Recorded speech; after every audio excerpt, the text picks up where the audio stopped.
जय श्री कृष्णा। राधे राधे। आप सभी को अहोई अष्टमी की ढेर सारी शुभकामनाएं। अहोई अष्टमी व्रत कथा। इस व्रत को कार्तिक लगते ही अष्टमी को किया जाता है। इस वार की दीपावली होती है। अहोई आठें भी उसी वार की पड़ती है। इस व्रत को वे स्त्रियां करती हैं जिनके संतान होती है। बच्चों की माँ दिन भर व्रत रखें। सायंकाल पर अष्टकोष्ठक की अहोई की पुतली रंग भरकर बनाएं। उस पुतली के पास सेई तथा सेई के बच्चों के चित्र भी बनाएं या अहोई अष्टमी का बड़ा चित्र छपा हुआ मंगवा कर दीवार पर लगा लें तथा उसका पूजन कर सूर्यास्त के बाद अर्थात तारे निकलने पर अहोई माता की पूजा करने से पहले पृथ्वी को पवित्र करके चौक पूर कर लोटे में जल भरकर एक पटले पर कलश की भांति रखकर पूजा करें। अहोई माता का पूजन करके माताएं कहानी सुने।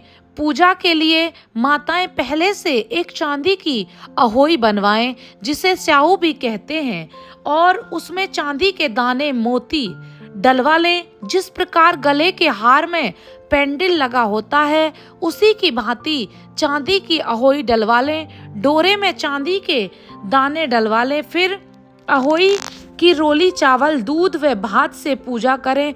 जल से भरे लोटे पर सतिया बना लें। एक कटोरी में हलवा तथा रुपये का बायना निकाल कर रख लें और 7 दाने गेहूं के लेकर कहानी सुने। कहानी सुनने के समय अहोई शाहू की माला गले में पहन ले। जो बायना निकाल कर रखा था उसे सासू जी के पांव लगाकर आदर पूर्वक उन्हें दे देवें। उसके बाद चंद्रमा को अर्घ देकर स्वयं भोजन करें। इस व्रत के प्रभाव से अहोई नाम की देवी प्रसन्न होगी और तुम उनसे अपने अपने पुत्रों की दीर्घायु मांगना। व्रत के दिन तुम कुंड राधा में स्नान कर। तो आइए अब सुनाते हैं आपको अहोई अष्टमी की कहानी। पौराणिक कथा के अनुसार एक नगर में एक साहूकार और उसके 7 लड़के रहते थे।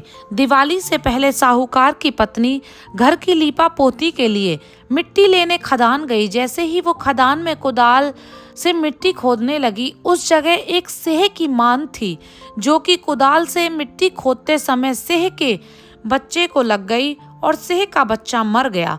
बच्चे को मरता देख साहूकार की पत्नी को बहुत दुख हुआ और वह पश्चाताप करती हुई घर लौट आई। कुछ दिनों बाद उसके एक बेटे का निधन हो गया। फिर अचानक उसका दूसरा बेटा भी मर गया और साल भर में उसके तीसरे चौथे 7 बेटे मर गए।